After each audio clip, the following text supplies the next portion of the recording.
Bonjour Eugénie. Bonjour Thibaut. Vivre l'instant présent. C'est vrai qu'on est tous programmés pour vivre une journée globalement en pilote automatique, c'est-à-dire qu'on ne se rend pas forcément compte de tout ce qu'on fait et de tout ce qui se passe dans la journée. Vous nous faites prendre la télécommande et on fait pause de temps en temps et on regarde ce qu'on est en train de vivre. Arrêt sur image. On constate, on prend conscience de ce qu'on est en train de faire pour se reconnecter avec soi, rentrer en contact avec soi et donc être conscient de ses agissements, de son identité, investir sa vie.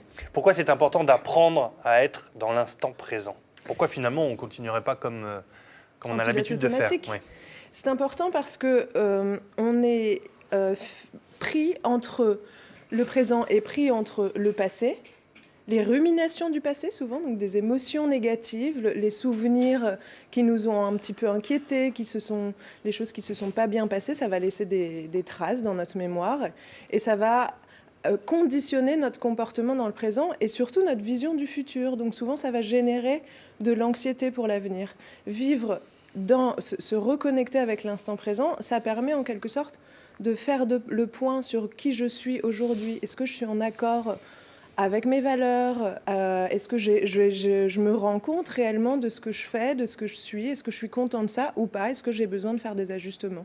Est-ce que ça permet d'être moins angoissé, d'être moins anxieux? Oui, justement, puisque je suis plus en contact avec moi et que je suis en accord avec moi-même dans mes comportements dans l'instant présent, ça me permet d'être moins anxieux puisque si à chaque instant présent, je suis contente de ce que je fais, a priori, mon futur va être en accord avec moi-même. Et donc, j'ai plus de raison de m'angoisser autant, de m'inquiéter autant par rapport à l'avenir. Prendre du recul, c'est important, mais en toute situation. Dès qu'on se retrouve face à un problème, dès qu'on se retrouve aussi dans une situation de plaisir et de bonheur, c'est important de faire pause et d'essayer de regarder un peu par au-dessus ce qu'on est en train de vivre. Alors, prendre du recul, c'est important surtout vis-à-vis de... Ça permet de conscientiser un petit peu le processus qu'il y a au niveau de mes pensées, qui est ce qu'on appelle des pensées compulsives. C'est-à-dire que je ne m'en rends pas compte, mais ma tête fonctionne tout le temps.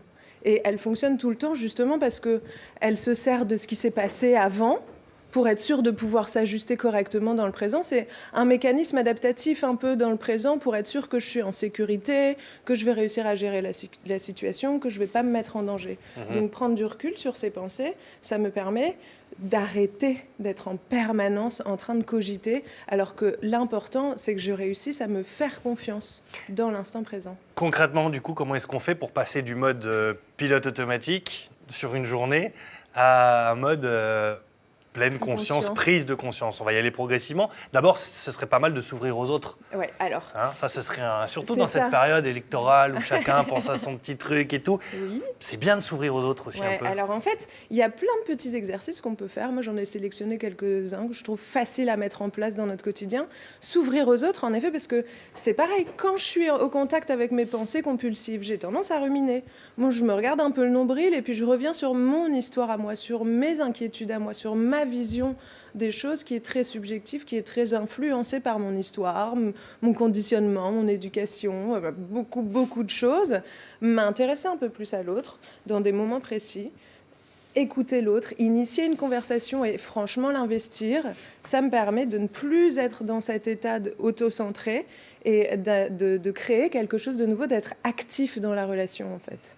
Est-ce qu'il faut se souvenir aussi de tous les instants du quotidien, tout ce qu'on va faire au cours de la journée, bien prendre conscience de tout ça? Alors, un bon moyen justement de s'inscrire dans le présent, ça va être de nommer ce qu'on est en train de faire. Par exemple, je promène mon chien et je suis uniquement en train de promener mon chien. Et quand je balade mon chien, je suis avec mon chien et je suis là. Et j'ai le droit de ne pas penser en permanence. Plus je vais m'entraîner au cours de cette promenade, alors que je suis en train de partir dans mes pensées, à me recentrer sur ce que je suis en train de faire, promener mon chien, et plus je vais développer de bonnes capacités de concentration, mais en plus, je vais être pleinement là, en train de faire ce que j'ai à faire, et donc pas dans des ruminations anxieuses ou dépressiogènes qui m'embarquent dans un autre état où je ne suis plus là avec mon chien. C'est important aussi de changer les habitudes. Changer. Alors ça, c'est un petit exercice qui permet vraiment de s'ancrer. Rien de pire que la C'est routine et très les simple. habitudes finalement. Hein. Bien, c'est le fameux pilote automatique. Mhm. Je rentre de chez moi, je pose mes clés, je pose mon sac, je commence à faire la cuisine, je fais couler un bain. Je ne sais plus du tout où j'ai posé mes clés, je ne sais plus du tout où j'ai posé mon sac, je ne sais plus ce que j'ai dit, je ne sais même pas ce que je suis en train de préparer à cuisiner. Voilà, j'étais pas là. Changer mes habitudes, ça va être, par exemple, sur le chemin du retour, je vais prendre un chemin différent de celui d'habitude. Eh oui. D'un seul coup, je vais être forcément là, puisque je ne serai pas en pilote automatique en train de conduire ma voiture sans réaliser ce que je suis en train de faire. Très bien. Et puis, au maximum, de répéter ces exercices de pleine conscience Ouais. dans Faire la mesure attention, du possible. Quoi. c'est ça. Dans le quotidien, je me promène, je suis là dans l'instant présent, je fais attention à mes sensations, au sens, à l'odeur, à ce que j'entends, à ce que je vois. Ça me permet de m'ancrer dans le présent. Très bien. Merci beaucoup, Eugénie.